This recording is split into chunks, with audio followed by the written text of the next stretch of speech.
गांव की सवेरे की शांति। आकाश में धीरे धीरे उगता सूरज और धुंधली सड़कें जो अभी भी रात की ओट से निकल रही हैं। एक पेड़ के नीचे दो दोस्त विक्रम और मोनू बैठकर अपनी जिंदगी के बारे में सोच रहे हैं। क्या किस्मत सच में सब कुछ तय करती है, या हमारी मेहनत ही हमारी नियति को आकार देती है? ये कहानी है दो दोस्तों की, जिनका नजरिया बिल्कुल अलग है। दोनों की राहें भी बिल्कुल अलग है, लेकिन दोनों का मानना है कि जीवन का सबसे बड़ा खेल है भाग्य का खेल। क्या होगा जब दोनों अपने तरीके से इस खेल में कूदेंगे? आइए जानें इस कहानी में। विक्रम एक छोटे से गांव का सीधा सादा मेहनती लड़का था, जबकि उसका दोस्त मोनू, जो स्वभाव से बिल्कुल विपरीत था, थोड़ा लापरवाह और पूरी तरह किस्मत पर भरोसा करने वाला था। एक दिन विक्रम और मोनू दोनों एक पेड़ के नीचे बैठे हुए थे। मोनू बड़े आलस से विक्रम से बोला, अरे यार विक्रम, तू इतनी मेहनत क्यों करता है? जो किस्मत में होगा वही तो मिलेगा। विक्रम ने भी मुस्कुराते हुए कहा, तुम सही कह रहे हो दोस्त, लेकिन मैं चाहता हूँ जब किस्मत दरवाजा खटखटाए तो मैं तैयार मिलूं। एक दिन गांव की ही एक लाइब्रेरी में विक्रम पुरानी किताबों में डूबा हुआ था। सुधा आंटी ने पास आकर उससे कहा, अरे बेटा विक्रम, तुम यहाँ क्या कर रहे हो? विक्रम ने जवाब दिया, आंटी, मैं यहाँ बैंक की परीक्षा की तैयारी कर रहा हूँ। विक्रम अच्छी तरह से जानता था कि मेहनत ही किस्मत का असली दरवाजा है। एक दिन विक्रम को पता चला कि शहर में सरकारी बैंक की परीक्षा हो रही है। उसने आवेदन भरा, तैयारी शुरू कर दी और परीक्षा देने के लिए शहर की ओर निकल पड़ा। अगले ही दिन मोनू ने विक्रम को फोन किया और कहा, विक्रम, इतना पढ़ने से क्या होगा? मैं तो आज सेठ हरिराम की दुकान पर काम के लिए बात करने जा रहा हूँ। विक्रम ने भी मोनू को समझाते हुए कहा, दोस्त, किस्मत पर भरोसा करना तो ठीक है, लेकिन बिना मेहनत किए किस्मत भी हमसे रूठ जाती है। शहर में परीक्षा देने के बाद जब वह गांव वापस लौटा तो उसके चेहरे पर आत्मविश्वास झलक रहा था। कुछ दिनों के बाद परीक्षा का परिणाम भी आ गया और विक्रम पास हो गया।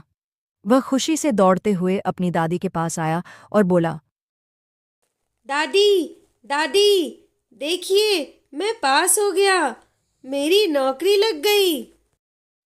दादी भी विक्रम की सफलता को देखकर बहुत खुश हुई और मुस्कुराकर बोलीं, हाँ बेटा, ये सब तो भाग्य का लिखा था।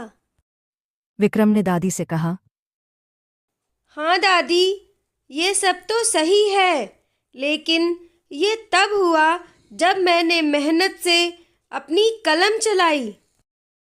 नौकरी के पहले दिन विक्रम का सामना शहर के एक नामी व्यापारी सेठ हरिराम से हुआ।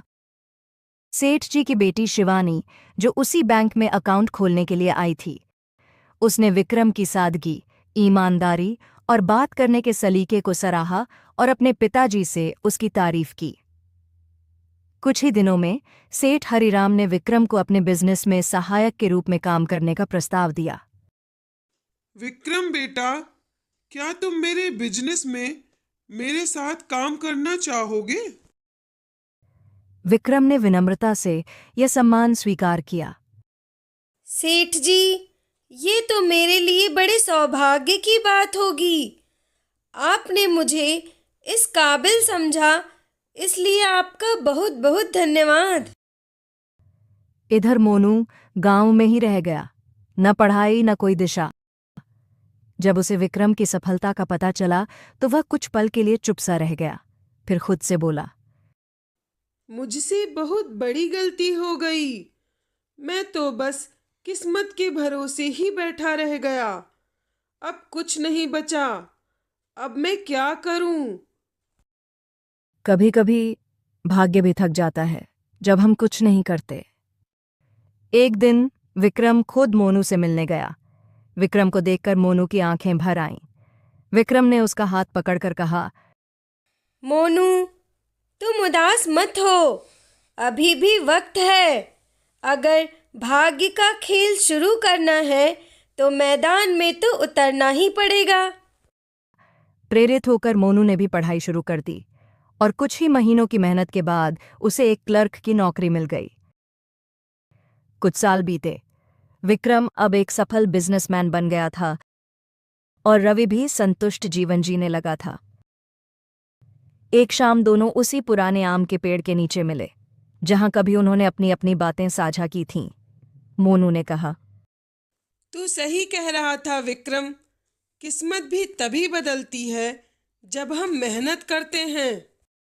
विक्रम मुस्कुराया और बोला, हाँ मेरे दोस्त, तुम्हें अब समझ में आ गया है कि भाग्य भी उन्हीं का साथ देता है जो अपनी मदद खुद करते हैं।